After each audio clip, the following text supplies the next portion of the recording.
প্রেত চক্র, এখানে ভয় ও ভূত দুটোই পাবে। নমস্কার, তোমরা যে যেখান থেকে আমাদের এপিসোডটা শুনছো তোমাদের সকলকে একসাথে স্বাগত আছি প্রেত চক্রের 146 নাম্বার এপিসোডে। আমি শুভ আছি তোমাদের সাথে। আজ সোমবার ঠিক বিকাল 6:30টায় তোমাদের জন্য কিছু সত্যি ভৌতিক ঘটনা নিয়ে হাজির হয়েছি। আজ তোমাদের জন্য প্রেত চক্রের আসরে 3টি সত্যি ভৌতিক ঘটনা রয়েছে। আজকে 3টি ঘটনাই বেশ ভয়ের হতে চলেছে। যদি আমাদের ঘটনাগুলো শুনে তোমাদের ভালো লাগে তাহলে প্লিজ লাইক করে দেবে, কমেন্ট করে জানিয়ে দেবে তোমাদের মতামত। আজ যদি আমাদের চ্যানেলে নতুন হয়ে থাকো তাহলে প্লিজ চ্যানেলটা সাবস্ক্রাইব করে নোটিফিকেশন বেলটা অন করে দেবে। যখনই আমি কোনো নতুন ঘটনা আপলোড করব সবার প্রথমে তোমাদের কাছে আমার এই নোটিফিকেশনটা পৌঁছে যেতে পারে। স্টোরি সিলেকশনে পূজা, সাউন্ড গ্রাফিক্স এবং ঘটনা পাঠে আমি শুভ। আজ প্রথমেই তোমাদের জন্য যে ঘটনাটা রয়েছে সেটা রাতে মাছ ধরতে যাওয়াকে কেন্দ্র করে। আশা করছি প্রথম ঘটনাটা তোমাদের ভালো লাগবে। চলো তাহলে আর কথা না বাড়িয়ে আজকে প্রথম ঘটনা দিয়ে এপিসোডটা শুরু করা যাক।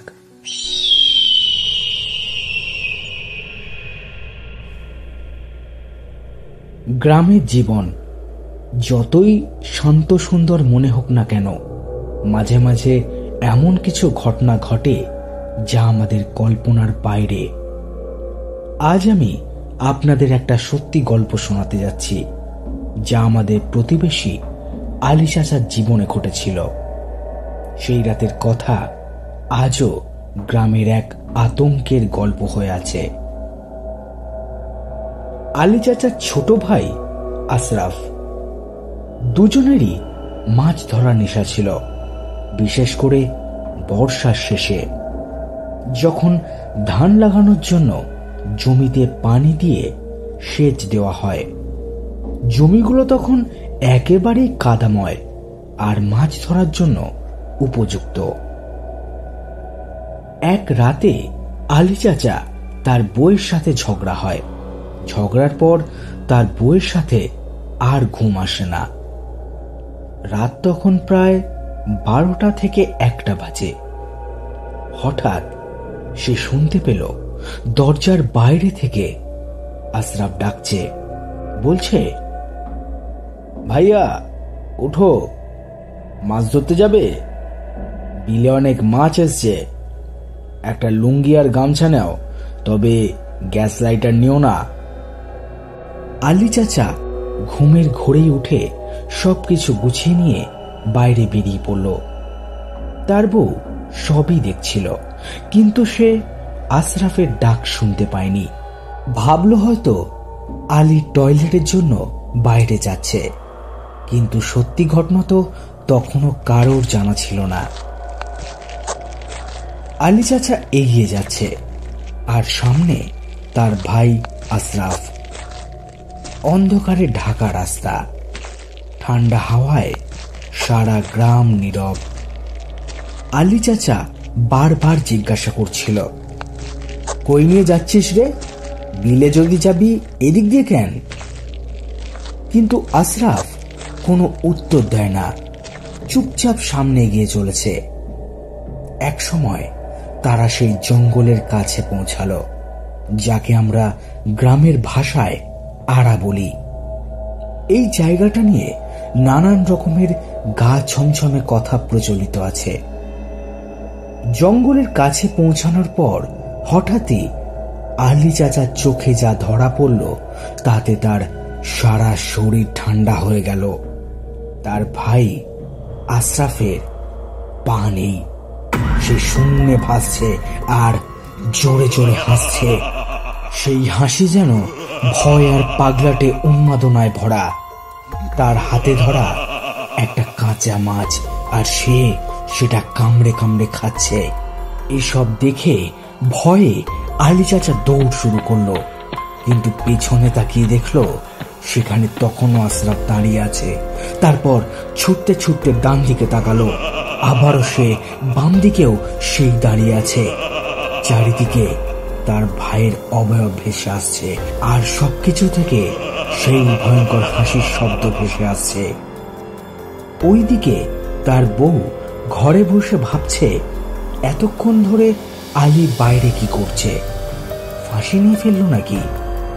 কোনো এক অজানা আশঙ্কায় সে বাড়ির সবাইকে ডেকে তুলল। সবাই লাইট নিয়ে বাইরে বেরিয়ে পড়ল আলী চাচাকে খুঁজতে। সেই জঙ্গলটা তাদের বাড়ি থেকে দেখা যায়, কিন্তু অনেক খোঁজাখুঁজির পরেও তার কোনো সন্ধান মিলল না। তাহলে কেমন লাগলো আজকের প্রথম ঘটনাটা?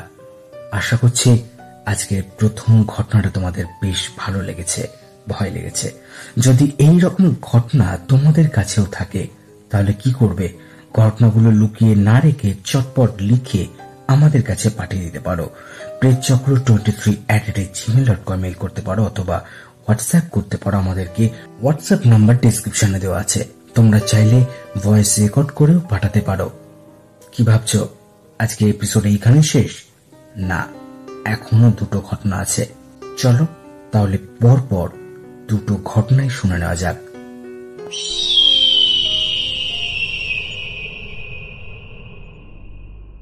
গল্পটি আমাদের গ্রামের।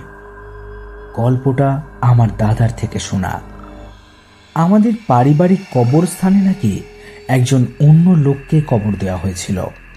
লোকটা ছিল আমাদের বাড়িরই কাজের লোক। কোথা থেকে এসেছিল সেটাও বলতে পারতো না। লোকটা আমাদের বাড়িতেই কাজ করত আর বাড়িতেই থাকত। হঠাৎ একদিন অসুস্থ হয়ে মারা যায় লোকটি। তখন কোথায় আর মাটি দেওয়া হবে, তাই আমাদের পারিবারিক কবরস্থানেই মাটি দেওয়া হয়। তখন থেকে শুরু হয় সেই ভৌতিক ঘটনা। মাটি হওয়ার পরদিন থেকে নাকি কান্নার আওয়াজ শোনা যেত। ওই রাস্তা দিয়ে কেউ গেলে নাকি ভয় দেখাতো। তেমনি একদিন দাদাও রাত করে বাজার থেকে বাড়ি ফিরছিল। তার মনে ছিল না যে ওই জঙ্গল দিয়ে যেতে হবে। হঠাৎ যখন ওই জঙ্গলের কাছে এসে পড়ে তখন কান্নার আওয়াজ শুনতে পায়। তখন দাদা খেয়াল করে উনি জঙ্গলের কাছে এসে পৌঁছেছে। ওনার শরীরের লোমগুলো দাঁড়িয়ে যায়। উনি দোয়া পড়া শুরু করে দেয়। উনি এগাতে পারে না। যতই জোরে হাঁটে ততই মনে হচ্ছিল রাস্তা বড় হয়ে যাচ্ছিল। উনি অনেক ভয় পেয়ে যায়। আর হঠাৎই উনার সামনে একটা সাদা কাপড় পরা অনেক লম্বা লোক। মুখটা ঠিক করে দেখা যাচ্ছিল না। উনি বলতে শুরু করে, আমাকে কেন এখানে কবর দিয়েছেন? ওরা কেউ আমাকে এখানে থাকতে দেয় না। আমাকে অনেক কষ্ট দেয়। আমাকে এখান থেকে চলে যেতে বলে। আমি এখন কি করব বলুন?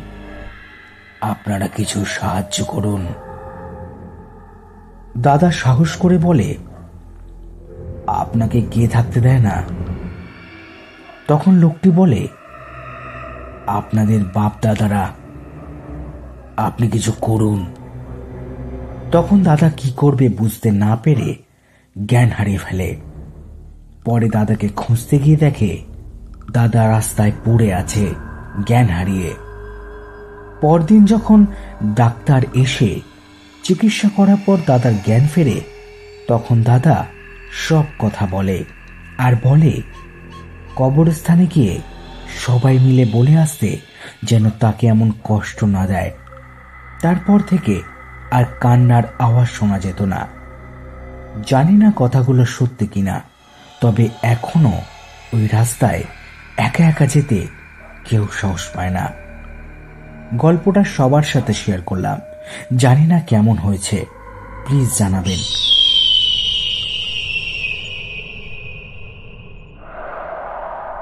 সময়টা বর্ষাকালের শেষের দিকে। তখন নতুন বাড়ির কাজ চলছিল, লকডাউনের ভেতর। নতুন বাড়ি থেকে পুরাতন বাড়ির দূরত্ব 2 মিনিটের।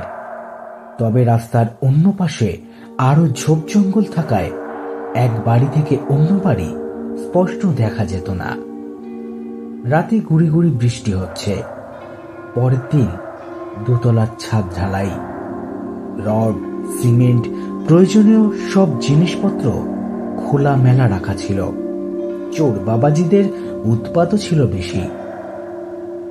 নতুন বাড়িতে ঢুকতেই বাঁ পাশে ছিল পুকুর, তার পাশে সুপারি ও কলা গাছ, পেছনে পানের বাগান এবং ডান সাইডে পানের বাগান। সামান্য একটু দূরে একটা বাঁশঝাড়, যার ভেতরে পরিত্যক্ত কবরস্থান। বৃষ্টি থাকায় রাত 10টাতেই চারিদিক নিস্তব্ধ হয়ে উঠল। আমি 11টা থেকেই নতুন বাড়ি থেকে পুরাতন বাড়ি একটু পরপর গিয়ে পাহারা দিতে লাগলাম। ভূত প্রেত বাবাজিদের ভয় সেসব আমার কাছে হাস্যকর লাগতো। ভাবতাম 5 ফুট 11 ইঞ্চির একটা মানুষ, যার মেজাজ সব সময় চটে থাকে, তাকে দেখার পর ভূতেদেরও প্রাণ পাখি উড়ে পালাবে। রাত তখন 1টা বাজে, বৃষ্টি পড়ছে। আমি হাতে একখানা লাঠি আর একটা ছাতা নিয়ে বাইরে বেরোলাম। চারিদিকে লাইট ধরে ভালো করে দেখলাম, সব ঠিক আছে। লাইট বন্ধ করতেই খেয়াল করলাম পুকুরের সাইডে সুপারি গাছগুলোর উপর দিয়ে একটা ছায়া মূর্তি মানুষের অবয়বের মতো উড়ে উড়ে আসছে। আস্তে আস্তে আমি তা দেখে থ হয়ে দাঁড়িয়ে রইলাম আর ভাবতে লাগলাম, এটা আবার কি রে বাবা? আমি কি তাহলে তিনাদের পাল্লায় পড়লাম নাকি? দেখলাম অবয়বটা উড়ে এসে ঘরের কোণায় কাঁঠাল গাছের গোড়ায় চুপ করে দাঁড়িয়ে পড়েছে। জানি না কেন আমি নড়তেও পারছিলাম না। আমি লাইটটা নিয়ে সোজা ফোকাস করলাম তার চোখে। অনেকদিন জন্ডিসে আক্রান্ত থেকে চোখগুলো যেমন হয়, যেন মৃত মানুষের চোখ, চোখগুলো জোনাকির মতো জ্বলছে। আমি একটু সাহস জোগাড় করে পরক্ষণেই বলে উঠলাম, এই কে রে তুই? এই কথা বলা মাত্র যেন কাল বৈশাখী ঝড় শুরু হয়ে গেল। এত বাতাস! আমি অবস্থা বেগতিক দেখে কেটে পড়ার সিদ্ধান্ত নিই। রাস্তায় উঠতেই দেখি সেই বাঁশঝাড়ের সামনে এই অবয়বটা দাঁড়িয়ে আছে মাঝ রাস্তায়। আমি সোজা বাড়ি চলে আসি। তারপর আর কোনোদিন তিনাদের সাথে কখনো দেখা হয়নি। অন্যদের সাথে প্রায় সাক্ষাৎ হলেও তিনাকে আর কখনোই দেখিনি। ঘটনাটি নিজের সাথেই ঘটা।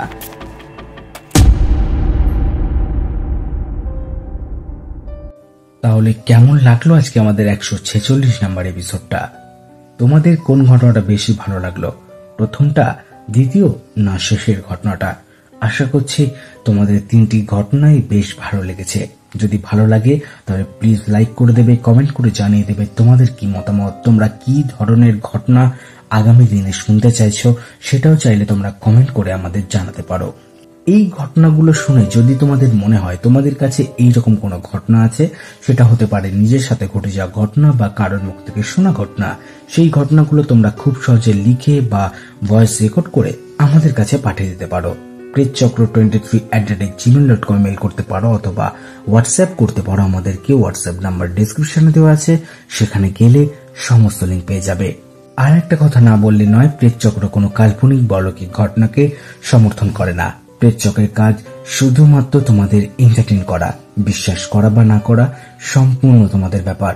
আর নতুন যারা আমাদের চ্যানেলটা ভিজিট করছো, আমাদের ঘটনাগুলো শুনে যদি তোমাদের ভালো লেগে থাকে তাহলে প্লিজ একটাই রিকোয়েস্ট থাকবে, তোমরা প্লিজ আমাদের চ্যানেলটা সাবস্ক্রাইব করে নোটিফিকেশন বেলটা অন করে দিও, যাতে যখন আমি কোনো নতুন ঘটনা আপলোড করব সবার প্রথম তোমাদের কাছে আমাদের নোটিফিকেশনটা পৌঁছে যেতে পারে। আজকের এপিসোড এইখানে শেষ করছি। দেখা হচ্ছে বৃহস্পতিবার আরো নতুন নতুন কিছু ভয়ঙ্কর ঘটনার সাথে।